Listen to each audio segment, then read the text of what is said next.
lots to discuss today. Lie in my head, don't take nothing. Oh, that's a new system. Oh, yes, it is. And guess what? That was free. Oh, do you want to get the... This was $92. Is that you, man? It's not too Yes, much. sir. Nope, you're fine. Cool. Okay. You're fine. Episode 3. Episode number 3. Who would've Isn't thought? that crazy? Who would have thought we'd be here right now? Still doing this? Not me. It's just not... Do you like this or no? We tried this once before in Hoboken. What was our first time trying it? I don't know, maybe you had a different first time. But my first time ever was in Hoboken's location. It didn't woo me. I thought it was... It didn't woo me. I thought it, Manhattan. Might have been in Manhattan. Oh, Remember that time that we stayed no. over? It was Manhattan. Yeah, Yeah. it was Still Manhattan. did not woo me. We're back. Who would have thought, really? But yeah, we have a lot to discuss today. We saw Guardians of the Galaxy. Guardians of Galaxy 3. Guardians of the Galaxy 3. Volume 3. Mm-hmm. Final. Do you think it's final, though? So, let's get into, I guess, the story, plot. Right. Let's say the things that we liked, the things we didn't like, and then we can get into what we thought of like the post-credit. Because by the time this probably goes out, majority people have probably seen it. This is going to be a spoiler review, and by the time this releases, like Nick said, you should see it by then. If not, then skip over this section of the podcast. Yeah, just fun little tad story. The reason I got tickets is because the following week before I thought the movie was coming out, went all the way down to the movie theater and found out that it was not the case, and they were actually for the following week. So, came in handy, because we didn't buy tickets leading up to it. No. No, we didn't do it. Because we're And the usually seats- spot on with like Endgame and Spider-Man. We're usually spot on. Like, we got it. Yeah. We got Spider-Man tickets like 2 months in advance. Yeah, that was a wild event.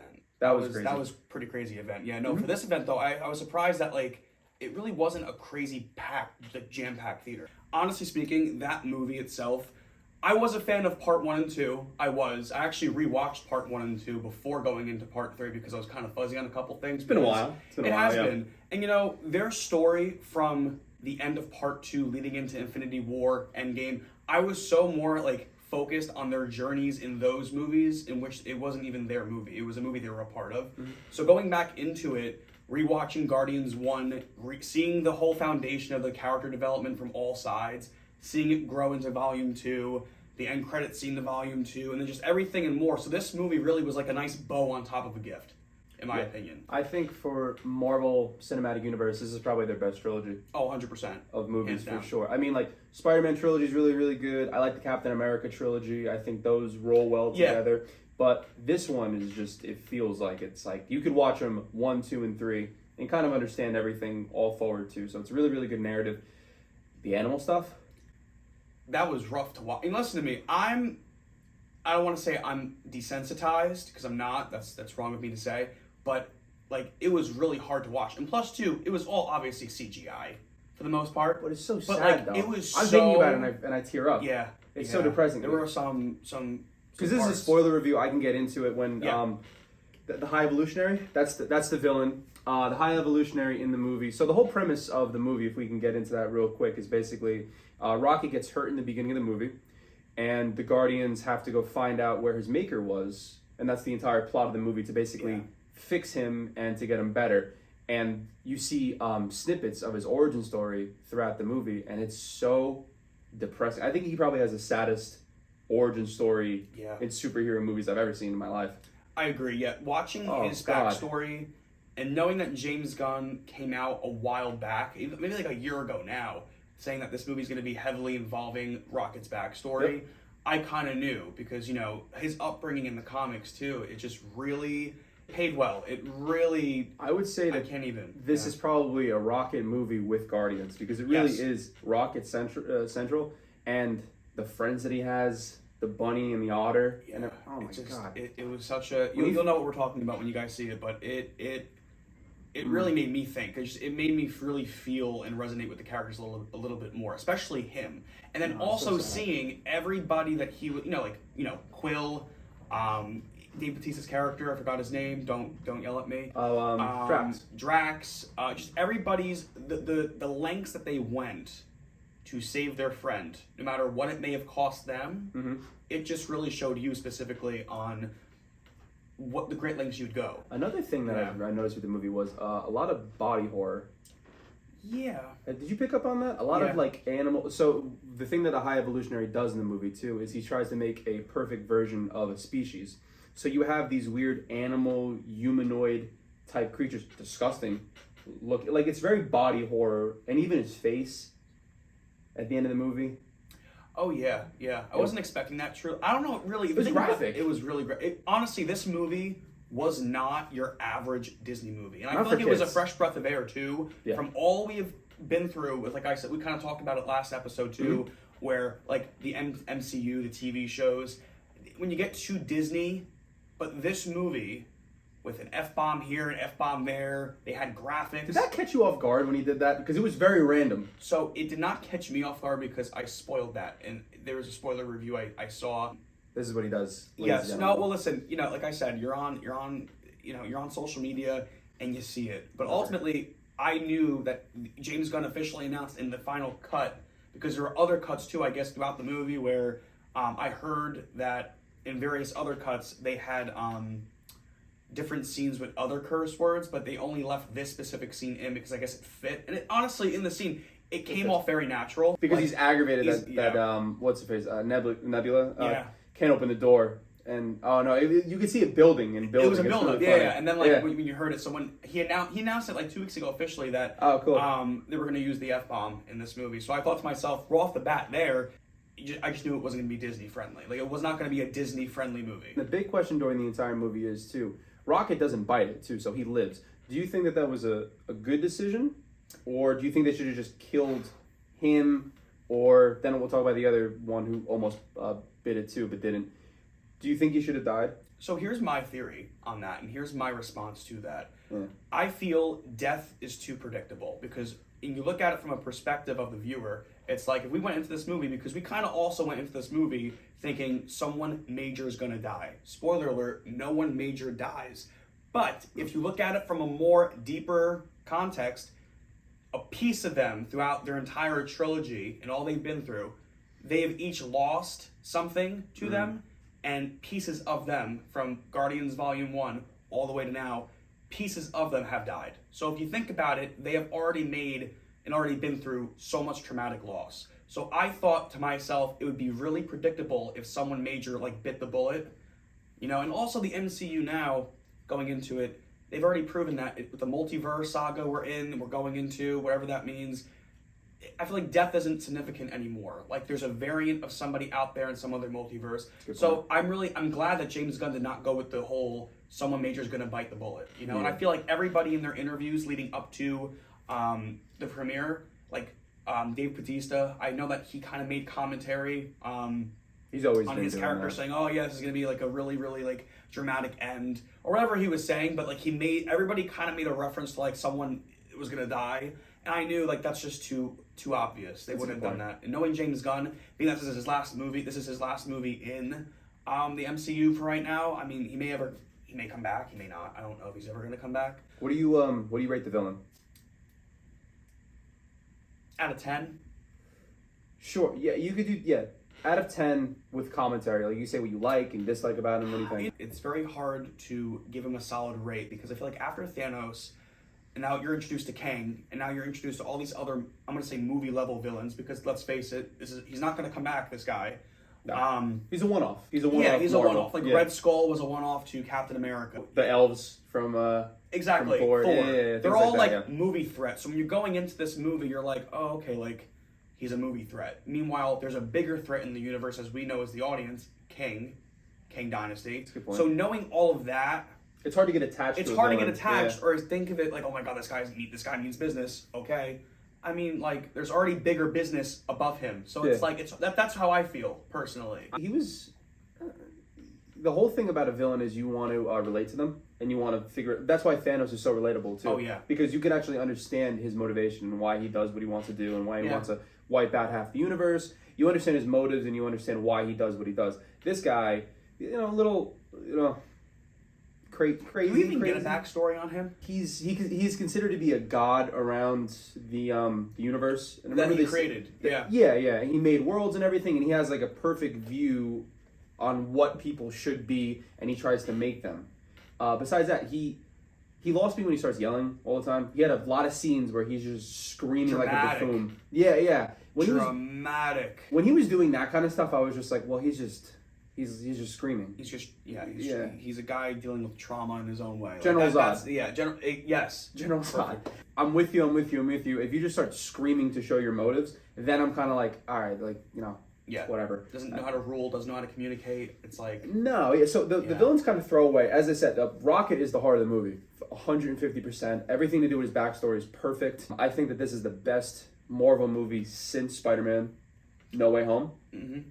Everything in between has been lackluster, and everything in between is what, as we discussed, even in the second episode that's we just watched a little bit of, and the first one, our opinions on the MCU is pretty clear at this point. But this one was definitely the best. Hands down. I think it made me more invested in the universe if we get more. I don't know why they just don't. If James Gunn wasn't doing DC, he should just run Marvel. 100%. Overall out rating of the movie?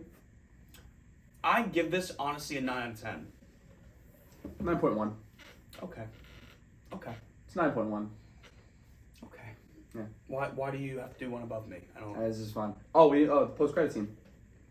Which one? It was Rocket with the new Guardians of the Galaxy, consisting of one of the children that they saved. Yes. Adam Warlock, who Adam Warlock was a little bit of a segue. He was good. I guess nothing like the comic. No. Of the version of who he is. Absolutely nothing like the comic, but he was cool. He was fine. Finhead, James Gunn's brother. Sean Gunn? Yeah. Sean Gunn, yeah. He's a part of them. Yep. The dog. The little dog thing, and am I missing anybody else? Unless I can't remember. You feel like there was another one or no? There may have been another one. Okay, well, yeah. So it's Rocket with the new Guardians, because at the end of the movie, everybody kind of goes their separate ways, and Rocket becomes the new captain of the Guardians of the Galaxy, which is a nice payoff. And definitely after watching the movie and you see his backstory and all the way through and how he kind of came to the end of that movie, and so I say it's a really fitting ending for him because he just shows all the signs of a leader. Everything he's been through, 100%. And then the second post-credit scene, which was, again, we didn't really touch on the almost other death that happened. It was Peter Quill. So I don't think anybody's ever talked about this yet from all the reviews I'm seeing. Where was his helmet? Oh my gosh, yeah. Yeah. There's a picture of a helmet that was supposed to be in the movie that they never used on him. Oh, that's right. And what happens is The comic accurate one. The comic accurate one, yes. You know what I'm talking about, right? You sent me this over Instagram. The ship is exploding, and he tries to run off of it. He drops his Zune. It's so funny that they have a Zune in there, by the way. That's hilarious. He drops his Zune, and he jumps, and then the vacuum of space almost kills him, and then Adam Warlock saves him and brings him back. So that scene also was pretty graphic to see that. His face literally blew, I'm surprised it didn't implode. I heard in space you implode. Fun fact. That's I guess why they did that. Yeah. Like if I was in an astronaut suit and I would my head would implode. Mm-hmm. It wouldn't explode, it would implode. Mm-hmm. So seeing his face blow up, and being that he's also from Earth, it kind of that's the one technicality I was kind of just like, is that accurate? Is he still celestial? Or remember he killed his dad? Ego? Oh, is he still considered to be celestial, or is he not anymore? That's like a little I gray recommend area. everybody watch all the Guardians. Even if you watch Infinity War, Endgame, their part in that. Yeah. Watch both 1 and 2 before you watch Part 3, because there's a lot of things that you got to fill in the gaps with. Time. Has 6 gone years. By. Yeah. 6 years in between. This was a really long time in between these movies. They kind of bait him dying, but he doesn't die. They threw in a lot of references to his grandfather during the movie, saying what if you go back to Earth? Have you visited it? Did you ever visit your grandpa? Maybe he's alive. And at the end of the movie, he realizes that he should find out if he has any Earth family. So he goes to Earth, and then he lives with his grandpa. But what left me curious was they said that the Spectacular Star-Lord will return. Yeah, only him. That's weird. They didn't say the rest of the Guardians will return. No. But I believe if they're leading up a new pathway for the ending with Rocket, right? Yes. He leads the new Guardians. I can definitely see someone like Adam Warlock. I mean, besides this movie, we never really got a fair shot at him. Only the end credit scene of Volume 2, which was, he was being born into the universe. He was born, like, premature. Adam Warlock in this movie is equivalent, in my opinion, to how when they resurrected Superman in Justice League, and for the for like the 10 minutes that Superman didn't know who he was and he was fighting everybody, that was Adam Warlock the entire movie. He was not knowing his powers, trying to figure out who's good, who's bad. He was comic relief. He really was comic relief in a way, but it was funny watching him, like just navigate his emotions, not really knowing what's right, what's wrong. The movie's hilarious. His mom from Guardians 2. She dies. She does. She died. I forgot about that. Yeah, so we're learning more things. Another thing that we didn't add in. Remember he was flying back to her, and he's like, "Mother," and then when the world is exploding. He survived that, and she didn't survive that. No, she exploded. Yeah. Oh. Yeah. Okay, he didn't really talk about it.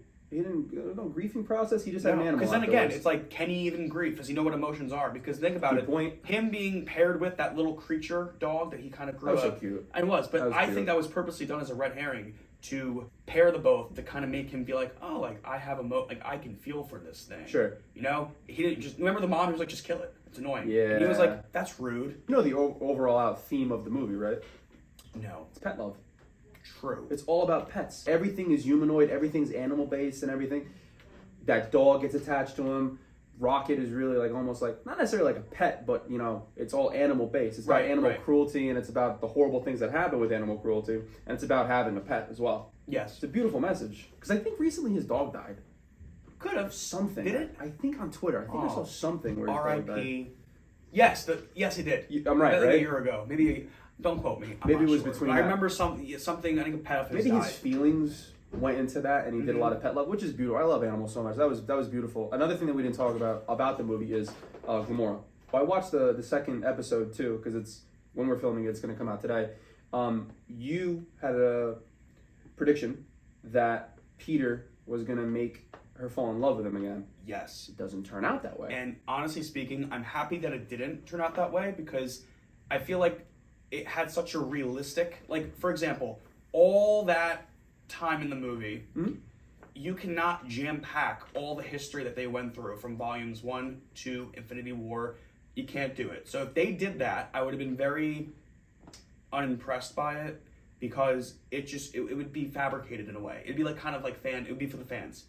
I personally am happy they didn't go with that route, because it really ended off on a really nice note of her really just saying specifically, I bet we had fun, which indicated that she is now open to the possibility that the person because throughout the entire movie, this girl was mean, okay? And this Gamora, 2014 Gamora, shows no remorse for emotions. He's trauma dumping left and right. Oh, it is so funny. It's just like, it's on his sleeve every time he looks at her.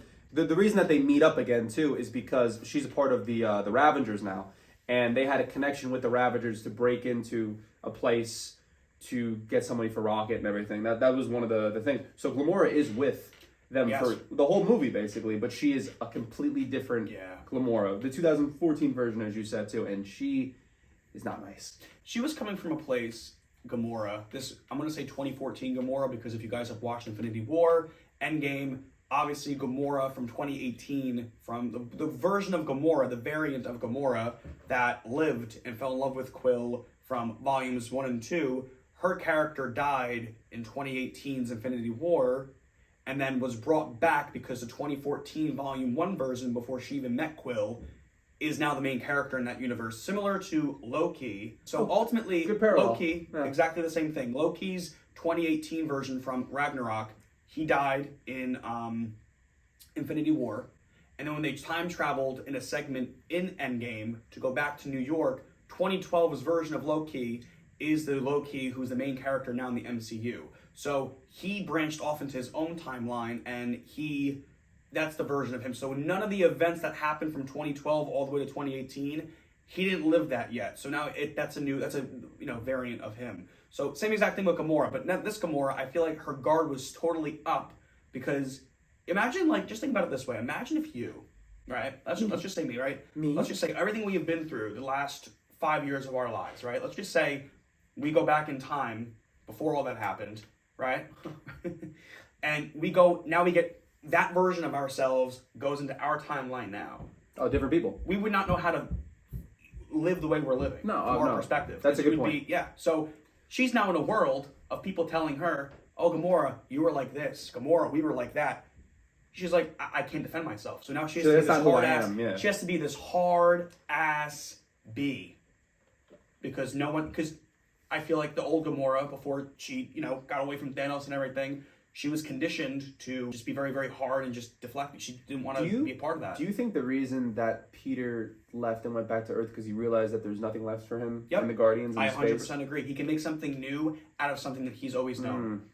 Because he's always known nice ending. being human. It was a beautiful ending. That's a nice I would ending. not change a thing. That's a nice ending. I have no critiques. I would not change a thing. The pacing, the editing. Isn't it perfect? It was just all around. It was a perfect movie. I have no notes and everything. And this is coming off of Ant-Man and everything that we discussed. We had notes for Ant-Man. Breath of air. We had notes for Doctor Strange. We had notes for Thor. I think that this is like one of like the best ones, as I said, since Spider-Man No Way Home. I agree. Beautiful.